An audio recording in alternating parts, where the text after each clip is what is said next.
Ouf, je me sens encore un peu fatigué. La nuit a été un peu courte avec Halloween, tout ça. C'est l'heure. Et donc, rebonjour ou bien le bonjour à tous. Donc, bienvenue pour ce numéro 4 du Parlons Maths. Et aujourd'hui, je vous propose de parler de construction algébrique. Bon, on fait topologique, algébrique des surfaces. Alors, comment démarrer les choses? Ben, je vais peut-être démarrer par rapport à ce que j'avais pu raconter la dernière fois. Donc, au dernier numéro, j'avais parlé un peu des graphes et de la notion de graphe planaire, et puis notamment la notion de genre pour un graphe. Et j'avais notamment résolu le problème des trois maisons. Donc, juste pour vous rappeler un petit peu ce problème, je l'avais résolu en me positionnant sur un tore. Et j'avais expliqué que pour construire un tore, il suffit de prendre un rectangle et d'identifier les côtés opposés correctement, de la manière que je suis en train de le faire à présent. Voilà.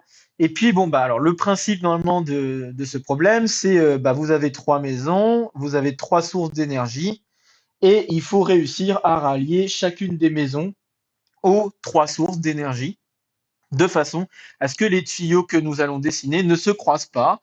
Donc, à la base, c'était sur le plan, et on avait vu que sur le plan, bah, c'était impossible que cela ne se produise. Et donc, au minimum, il faut dessiner ça sur un tore, hein, puisqu'on avait pu voir du coup que ça permettait de définir le genre du graphe. Et bah, il se trouve qu'on y arrivait à dessiner les choses sur un tore. Et donc, pour dessiner ici les liaisons, on peut s'y prendre de la manière suivante. Bon, je vais peut-être pas tout à fait faire le même dessin que la dernière fois, mais c'est pas grave. Donc, on va partir. On va dire, on a ça. Je vais y arriver. J'ai pas envie que ça croise, donc ça serait bien que. Voilà. Tac, tac, tac. Et donc là, on arrive justement au dernier point où on voit justement vraiment la grosse utilisation du tore. Donc nous avons la possibilité de faire, donc je réfléchis un peu que je fasse pas de bêtises. Donc on peut faire ça, ça, ça et ça. Et puis le dernier qui est un peu technique, c'est de faire la chose suivante. On va là, de là on va remonter, puis on remonte ici et on se retrouve là. Voilà, donc là je suis parvenu à rallier les trois maisons avec les trois énergies en faisant en sorte qu'aucun des tuyaux ne se croise. Et donc oui, voilà, le modèle que nous avions utilisé, c'était un rectangle dans lequel on a euh, identifié les côtés opposés de la manière que j'ai précisé. Et cela, j'avais expliqué que ça revenait à la même chose que d'avoir dessiné des courbes sur un tore. Et donc, bah, pour aujourd'hui, j'aimerais vous expliquer en fait en quoi, en effet, la construction d'un tore peut s'effectuer de la manière que je viens d'expliquer et essayer d'expliquer aussi pour d'autres surfaces comment on pourrait construire de manière similaire leur surface. Donc, on va essayer d'expliquer ça aujourd'hui. Alors, bah, en fait, pour construire une surface, donc déjà une surface, hein, pour rappel, c'est censé être une variété de dimension 2.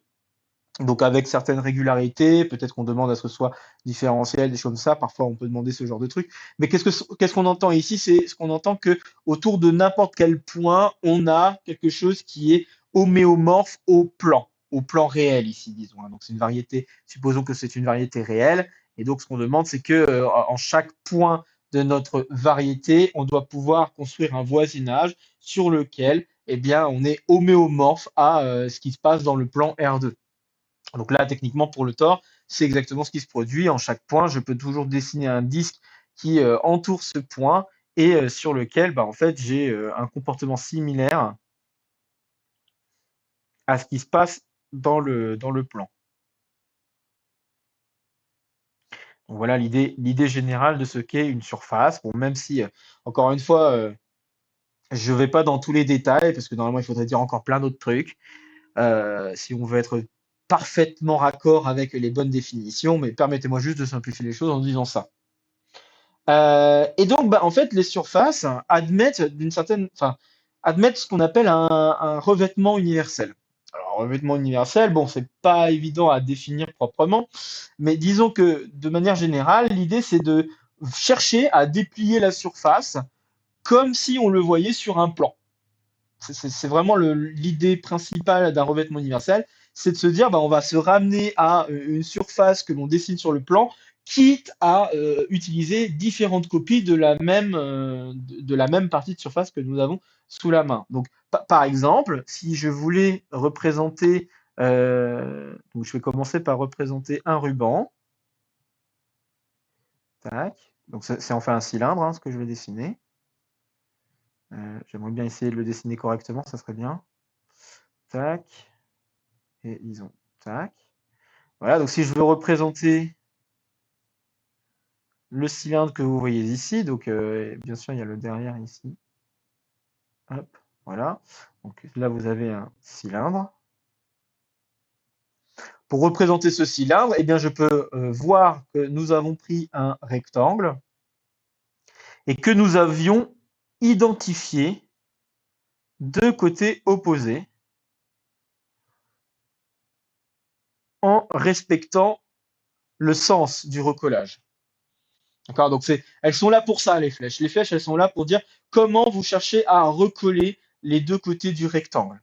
Et on va voir qu'en fait, il y a deux manières de recoller deux côtés de ce rectangle, ou en tout cas de la figure que nous avons ici. Vous pouvez très bien décider de le recoller en disant, bah, vous recollez vraiment le point qui est ici avec le point qui est ici, puis le point qui est ici avec le point qui est ici, etc.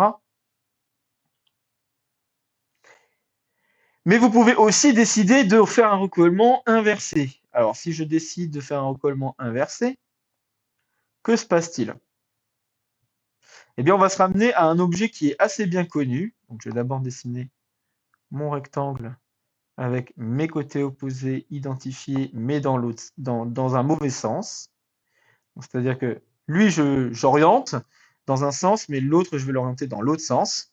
Et donc, je vais identifier les deux côtés de façon à ce que les flèches soient dans le même sens. Et si je cherche à faire ça, eh bien, je vais me retrouver avec ce qu'on appelle le ruban de Mobius.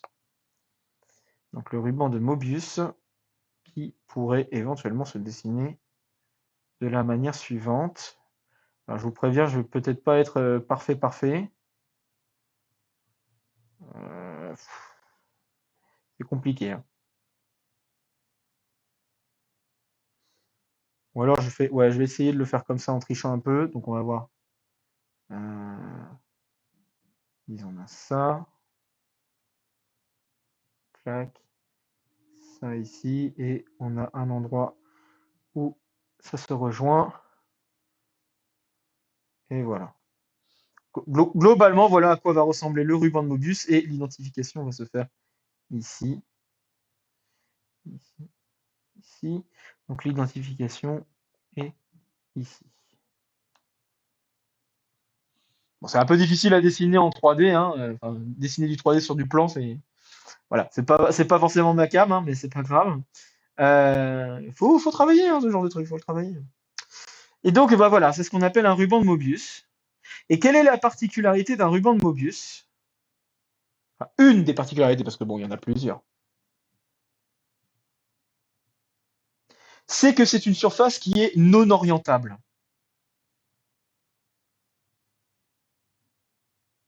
Alors, qu'est-ce que ça veut dire avoir une surface orientable?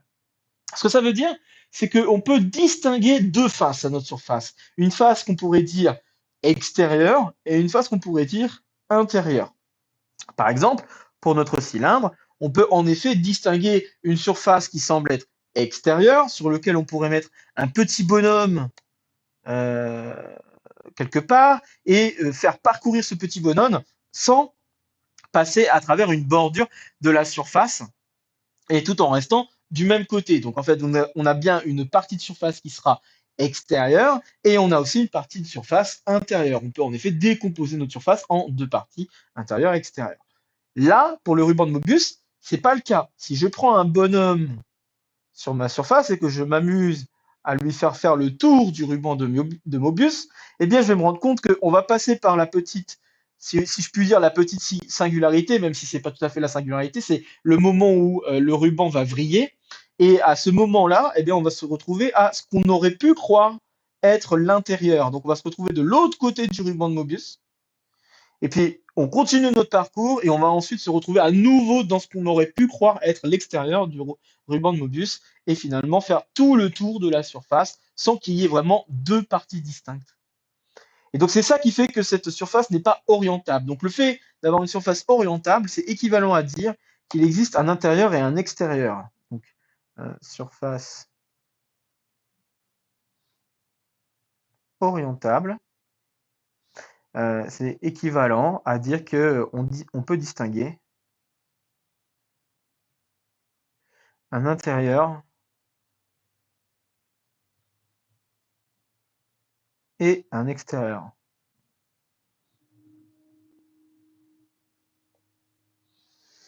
Donc, exemple, si je reprends maintenant l'exemple du tore, est-ce que cette surface est orientable? Eh bien, la réponse est oui. On peut en effet distinguer un intérieur et un extérieur. L'extérieur, c'est ce qu'on voit du tore.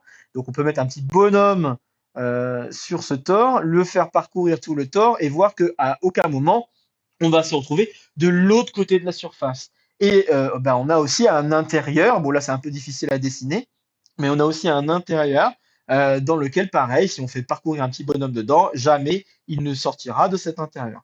Donc, un tore à un trou, par exemple, c'est orientable.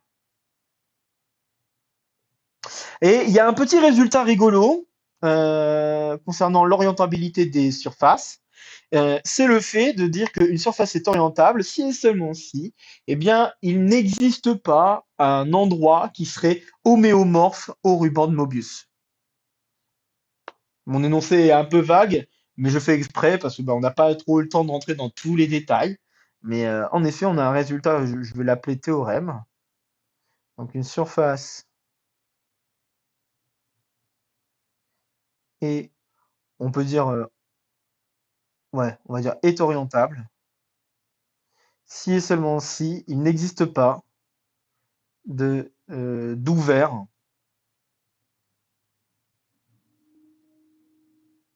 ou en tout cas de sous-ensemble euh, ou sous-ensemble, on en a avec quelques propriétés quand même, homéomorphe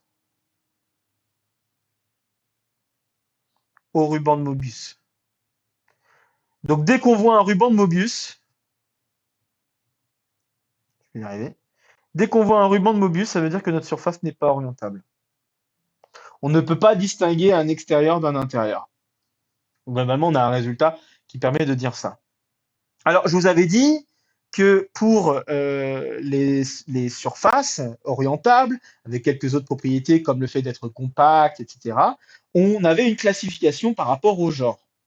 Et donc, on a une classification qui nous permet de dire que les surfaces, sous les conditions donc de compacité et d'orientabilité, on peut les classifier juste en connaissant le nombre de trous qu'il y a dans cette surface. Donc, c'est ce qu'on avait appelé le genre par le passé. Alors maintenant, première question que je vais vous poser, c'est est-ce qu'il y aurait un moyen de construire un tore à n trous en partant d'un polygone, pas forcément d'un rectangle, mais en partant d'un polygone et en recollant ce polygone? La réponse est oui.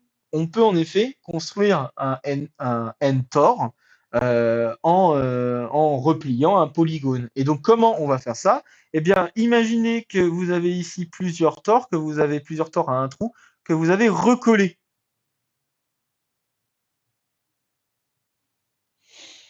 Ok? Si vous imaginez ça, eh bien, pensez à la réalisation du tore qui se fait à travers un rectangle qu'on a expliqué tantôt. Donc, le fameux rectangle pour le tore, c'est le rectangle que je suis en train de dessiner avec les identifications suivantes. Donc, vous partez d'un cylindre, hein, la première identification correspondrait à un cylindre, et après, vous recollez les deux bords de ce cylindre sans rien retourner. Tac. Et Et bien, une fois que vous avez ça, et bien, donc ça vous donne le tore. Maintenant, ce que j'aimerais, c'est un tore avec un bord. Donc, si je veux un tore avec un bord, donc là, ça représente un tore sans aucun trou, sans aucun bord. C'est ce qu'on appelle un bord normalement. Et là, si j'aimerais dessiner la même chose, mais avec un bord, donc une partie coupée à mon tore,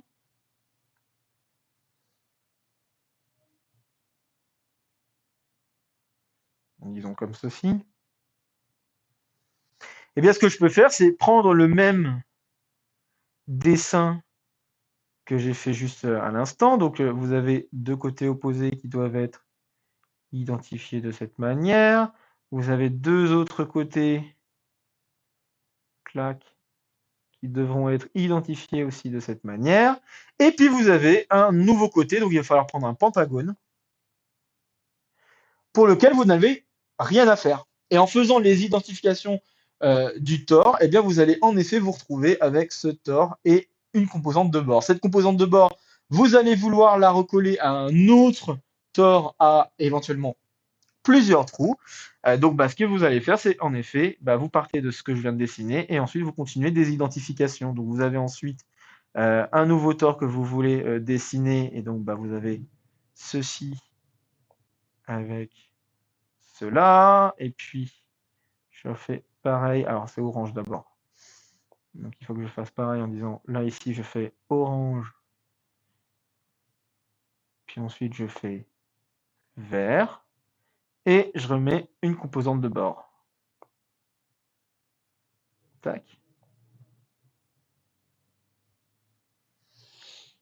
D'accord, donc là le nouveau dessin que je viens de faire, hein, donc j'aurais peut-être dû le faire à part, mais le nouveau dessin que je viens de faire, c'est pour recoller le premier tore que j'ai avec un nouveau tore. Donc si j'essaie de faire le dessin, donc j'ai un nouveau tore auquel j'ai mis deux trous, donc deux composantes de bord. Clac, clac. Et là j'en ai un aussi. Clac. Là j'ai mon trou pour le tore. Et voilà, donc en fait là le dessin que je viens de faire, c'est pour dire je vais recoller ces deux morceaux. Et en recollant ces deux morceaux, je vais obtenir un tore à deux trous avec maintenant une composante de bord. Et si je continue comme ça, eh bien, je vais réussir à construire un tore à n trous avec, avec le nombre de composantes de bord qu'il faut. Donc, si maintenant je veux dessiner le tore de départ, là, le 3 tore de départ, vous aurez compris qu'il va me falloir un dodécagone, copier, coller.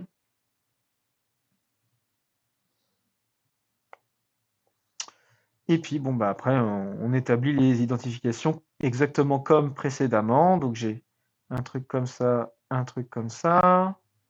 Ensuite, j'ai le bleu qui va comme ça et j'imagine comme ça. Puis ensuite, je dois faire deux autres couleurs pour une nouvelle identification. Donc, je vais avoir ça et ensuite orange. Et puis ici, j'ai orange, puis vert. Est-ce que j'ai fait une bêtise dans le sens des flèches? Je suis en train de réfléchir à ça.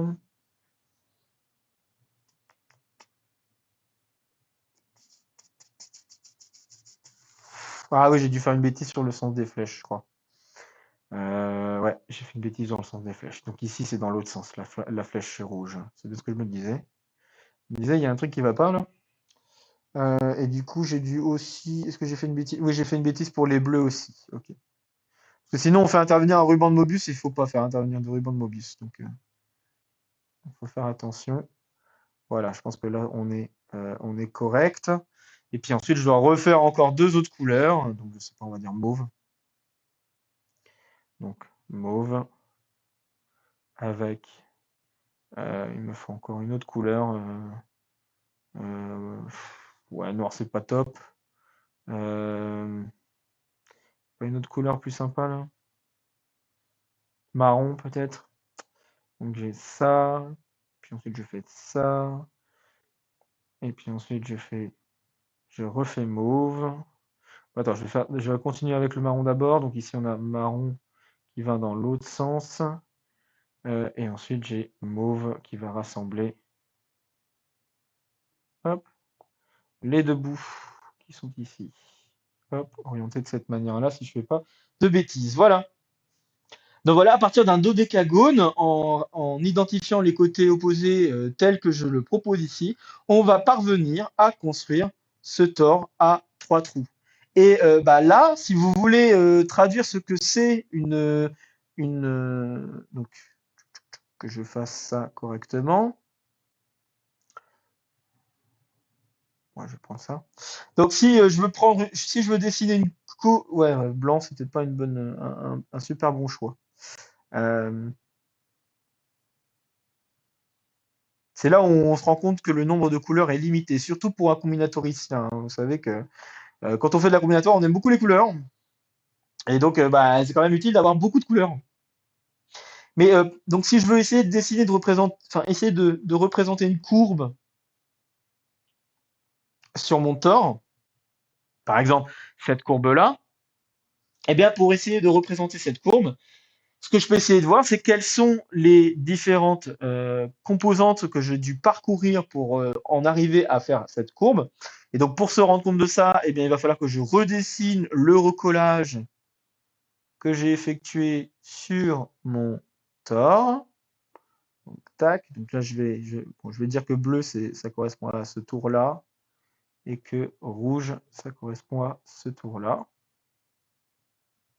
Tac. Je vais continuer. J'imagine que je vais aller dans ce sens-là. Donc là, j'ai le vert et puis le jaune, le turquoise et le jaune, comme ça.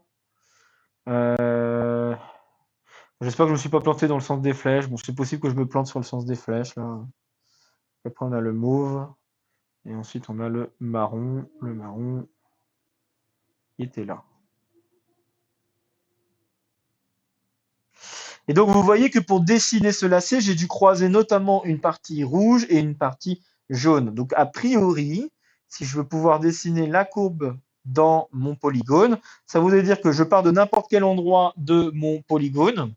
Alors après, ce n'importe quel endroit, vous pouvez être éventuellement un tout petit peu plus précis en utilisant le découpage des bords, comme je l'ai fait tantôt. Donc là, les bords, ils sont là, hein. Vous avez... Ah mince, je sais pas pourquoi il m'a mis en mauve là.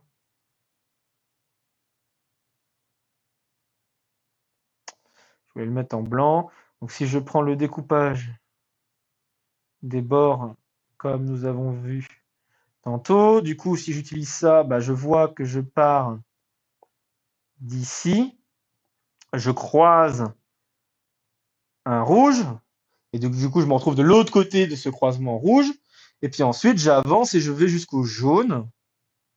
Donc, jaune, là je croise le jaune, je me retrouve de l'autre côté ici, et puis ensuite je fais tout mon tour. Bon, je suis pas obligé de croiser le vert apparemment à homotopie près, je suis pas obligé. Donc homotopie près, ça veut dire à transformation continue du lacet qui est en jeu. On en reparlera, je pense, pour un prochain épisode. Et bon bah après, bah, je peux aller directement rejoindre l'extrémité de départ de ma courbe. Et donc voilà, la courbe verte que j'ai représentée ici, bah, ça correspond à la courbe verte que je viens de dessiner dans ce dodécaèdre. Voilà. Alors après, vous pouvez me poser la question, mais si je m'amuse à essayer de faire d'autres types de recollage, parce que là, bon, c'est vrai que j'ai pas fait énormément de recollage, hein, je vous ai proposé donc des recollages qui permettent de retrouver les tores à n trous, un recollage un peu spécifique qui donne une surface non orientable, qui est le ruban de Mobius. La question que vous pouvez vous poser, c'est est-ce qu'il y aurait peut-être une classification des surfaces euh, est-ce qu'il y aurait peut-être une classification des surfaces seulement en considérant éventuellement des passages où on aurait des rubans de Mobius? Alors, j'avoue que j'ai pas eu le temps de checker ça. Je pense que ça doit exister, mais c'est beaucoup moins évident que ça. Alors, il va pas y avoir une question de classification avec le nombre de trous dans la surface. C'est vraiment pas évident du tout. Mais en tout cas, ce qui intéresse les gens, c'est surtout des invariants qui sont liés à toutes ces histoires topologiques. Donc là, bah, il y a un invariant dont on a déjà parlé, c'était la caractéristique de l'air Poincaré. Il y a une autre caractéristique intéressante dont on parlera probablement pour un prochain épisode, ça sera tout ce qui est homotopie, et donc le groupe fondamental de la surface. Donc là, bah là, en commençant à dessiner des courbes sur la surface, on n'est déjà pas très loin de ça, pas très loin de ces questions d'homotopie, mais je pense qu'on développera ça une autre fois. Euh, et bon, bah, il y a aussi la question de savoir si elle est orientable ou pas. Et donc, bon, là, j'aimerais vous donner un dernier exemple d'une surface qu'on pourrait essayer de construire, qui est une surface assez connue, mais tout aussi intéressante. C'est la surface qu'on obtient si on s'amuse. Bon, je pense que j'ai un peu digressé, mais c'est pas très grave. C'est la surface qu'on obtient si on se lance à faire les identifications suivantes. Donc, on prend ce côté-là avec ce côté-là, tac, tac, de cette manière-là. Et on va identifier exactement comme dans le ruban de Mobius, les deux côtés qui sont ici, mais dans le sens opposé. Et si je fais ça, qu'est-ce que j'obtiens? Eh bien, nous avons vu déjà que si on recollait les deux côtés opposés, on obtenait un ruban de Mobius. Et si maintenant je me lance à identifier les deux rebords de ce ruban de Mobius, qu'est-ce que je vais obtenir? Eh bien, il se trouve que je vais obtenir ce qu'on appelle la bouteille de Klein.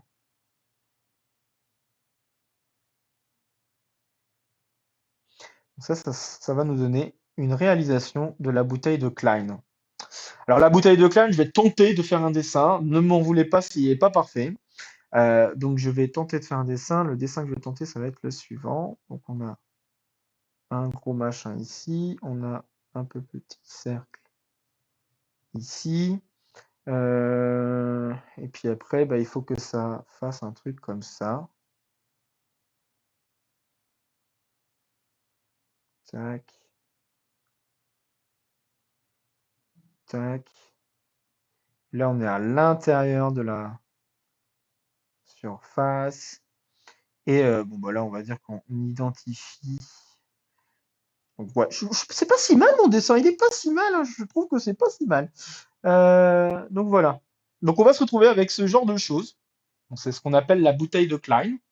Bah, en fait, cette bouteille de Klein a aussi la propriété de ne pas être orientable, hein, donc elle est non orientable. Autrement dit, il n'est pas vraiment possible de distinguer un extérieur d'un intérieur. Si vous mettez un petit bonhomme, peu importe là où vous allez le placer sur la surface, vous avez moyen d'atteindre n'importe quelle partie de la surface de votre bouteille de Klein. Et donc, il y a des trucs qui tournent un peu sur Internet sur comment on pourrait remplir une telle bouteille, des choses comme ça qui sont assez rigolotes. Bref, voilà, c'est en cela que cet objet est assez bien connu. Donc, c'est une surface qui est non orientable. Il y a pas mal d'autres trucs aussi sur une question de réalisation de la surface. Parce que bah, là, cette surface-là, on ne peut pas la dessiner sur l'espace R3 sans que la surface ne s'auto-intersecte. Donc là, c'est ce que je désigne ici par mes pointillés. Ce qui s'est passé là, c'est que au moment où j'arrive à cet endroit-là, j'ai intersecté la surface avec elle-même. Ce qui est en soi quelque chose qui est peut-être pas normal, hein, puisque bon, bah, en soi, quand on veut regarder une variété qui devrait être une surface, on aimerait que localement, ça soit vraiment comme un plan. Et du coup, faire intersecter une surface vers elle-même, ça paraît un peu étrange. Néanmoins, il y a la possibilité de représenter cette surface sans qu'elle s'auto-intersecte dans R4, mais pas malheureusement dans R3. Donc il y a pas mal de questions aussi sur dans quelle dimension est-ce qu'une surface peut vivre, qui peuvent être amenées par ces questions de surface non orientable. Pas mal de petits trucs assez rigolos. Et puis bah là, notamment, on pourrait commencer à étudier aussi son groupe d'homotopies, de trois invariants liés à cette surface, qui peuvent nous permettre de distinguer cette surface par rapport à d'autres. Bref, je voulais surtout vous montrer, hein, de toute façon, cet épisode avait vraiment plus pour but de vous montrer de la construction de certaines surfaces. Je pense avoir atteint à peu près mon but. Vous montrer que voilà, de manière topologique, il y a de jolies choses concernant la construction des surfaces, en partant d'un polygone ou d'un rectangle, peu importe ce que vous prenez, et en identifiant des côtés opposés, soit en suivant le même sens, donc en se donnant des orientations sur les côtés et en faisant en sorte que ces orientations coïncident ou soient opposées l'un de l'autre, eh bien, on parvient à construire beaucoup de types de surfaces. et à en classifier un certain nombre. Par contre, pour le cas non orientable, il y a beaucoup plus de choses à mettre en œuvre pour pouvoir vraiment amener à une éventuelle classification des surfaces qui serait aussi, en considérant ça, les surfaces non orientables. Bref, voilà, bah, je pense que je peux m'arrêter là-dessus, hein. Je vérifie, ouais, ça fait déjà un petit moment quand même que je discute. Je pense que ça peut être un bon endroit pour s'arrêter. À mon avis, au prochain numéro, donc la semaine prochaine, si tout va bien, au prochain numéro, je vous parlerai de ces histoires de groupes d'homotopie et de groupes fondamentaux de surface. Je pense que ça peut être sympa d'en discuter un petit peu. Je sais pas à quel point je vais aller, est-ce que je vais aller très très loin ou pas, on verra, mais juste histoire de vous parler un peu vaguement de ce que c'est. Et puis bah, peut-être que ça vous donnera quelques intuitions sur ces objets-là. Voilà, si éventuellement vous êtes en train de les étudier, des choses comme ça. Encore une fois, je vais continuer à garder ce format un peu de vulgarisation où je me permets de ne pas rentrer trop dans les détails des définitions propres des objets. Mais bon, bah, on va essayer quand même de faire quelque chose d'assez propre. En tout cas pour l'homotopie, j'aimerais bien essayer de vous amener deux, trois idées sympathiques. Et peut-être faire des liens aussi avec des exercices qu'on a déjà fait ensemble, où on avait utilisé de manière un peu cachée cette question de groupe fondamental. Voilà, je pense que ça peut être très sympa. Bon voilà, bah écoutez, on s'arrête là-dessus. Sur ce, bon week-end, bonne reprise pour ceux qui rentrent des vacances. Voilà. Bon courage pour tout ça, et puis ben, on se retrouve très vite pour de prochaines aventures mathématiques. Voilà, portez-vous bien et donc à très bientôt. Moi qui considère ne pas être très doué sur des dessins en 3D, je trouve que ma bouteille de Klein, elle est pas si moche, hein. Elle est pas si moche.